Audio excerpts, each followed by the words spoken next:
Thank you very much. Good afternoon. Thank you. I'm here today to talk about our relationship with China and several new measures to protect American security and prosperity. China's pattern of misconduct is well known. For decades, they've ripped off the United States like no one has ever done before. Hundreds of billions of dollars a year were lost dealing with China, especially over the years during the prior administration. China raided our factories, offshored our jobs, gutted our industries, stole our intellectual property, and violated their commitments under the World Trade Organization. To make matters worse, they are considered a developing nation, getting all sorts of benefits that others, including the United States, are not entitled to. But I have never solely blamed China for this. They were able to get away with the theft like no one was able to get away with before because of past politicians and, frankly, past presidents. But unlike those who came before, my administration negotiated and fought for what was right. It's called fair and reciprocal treatment. China has also unlawfully claimed territory in the Pacific Ocean, threatening freedom of navigation and international trade. And they broke their word to the world on ensuring the autonomy of Hong Kong. The United States wants an open and constructive relationship with China, but achieving that relationship requires us to vigorously defend our national interests. The Chinese government has continually violated its promises to us and so many other nations. These plain facts cannot be overlooked or swept aside. The world is now suffering as a result of the malfeasance of the Chinese government. China's cover-up of the Wuhan virus allowed the disease to spread all over the world, instigating a global pandemic that has cost more than 100,000 American lives and over 1 million lives worldwide. Chinese officials ignored their reporting obligations to the World Health Organization and pressured the World Health Organization to mislead the world when the virus was first discovered by Chinese authorities. Countless lives have been taken and profound economic hardship has been inflicted all around the globe. They strongly recommended against me doing the early ban from China, but I did it anyway and was proven to be 100% correct.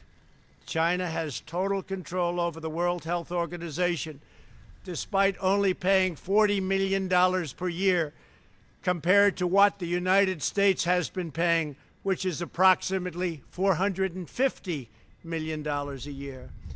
We have detailed the reforms that it must make and engage with them directly, but they have refused to act. Because they have failed to make the requested and greatly needed reforms, we will be today terminating our relationship with the World Health Organization and redirecting those funds to other worldwide and deserving urgent global public health needs. The world needs answers from China on the virus. We must have transparency. Why is it that China shut off infected people from Wuhan to all other parts of China? It went nowhere else. It didn't go to Beijing. It went nowhere else. But they allowed them to freely travel throughout the world, including Europe and the United States. The death and destruction caused by this is incalculable. We must have answers, not only for us, but for the rest of the world. This pandemic has underscored the crucial importance of building up America's economic independence, reshoring our critical supply chains, and protecting America's scientific and technological advances. For years, the government of China has conducted illicit espionage to steal our industrial secrets, of which there are many. Today, I will issue a proclamation to better secure our nation's vital university research and to suspend the entry of certain foreign nationals from China who we have identified as potential security risks. I am also taking action to protect the integrity of America's financial system, by far the best in the world. I am instructing my presidential working group on financial markets to study the differing practices of Chinese companies listed on the U.S. financial markets with the goal of protecting American investors. Investment firms should not be subjecting their clients to the hidden and undue risks associated with financing Chinese companies that do not play by the same rules. Americans are entitled to fairness and transparency. Several of the most significant actions we're taking pertain to deeply troubling situations unfolding in Hong Kong. This week, China unilaterally imposed control over Hong Kong's security. This was a plain violation of Beijing's treaty obligations with the United Kingdom in the Declaration of 1984 and explicit provisions of Hong Kong's basic law. It has 27 years to go. The Chinese government's move against Hong Kong is the latest in a series of measures that are diminishing the city's long-standing and very proud status. This is a tragedy for the people of Hong Kong, the people of China, and indeed the people of the world. China claims it is protecting national security. But the truth is that Hong Kong was secure and prosperous as a free society. Beijing's decision reverses all of that. It extends the reach of China's invasive state security apparatus into what was formerly a bastion of liberty. China's latest incursion, along with other recent developments that degraded the territory's freedoms, makes clear that Hong Kong is no longer sufficiently autonomous to warrant the special treatment that we have afforded the territory since the handover. China has replaced its promised formula of one country, two systems with one country, one system. Therefore, I am directing my administration to begin the process of eliminating policy exemptions that give Hong Kong different and special treatment.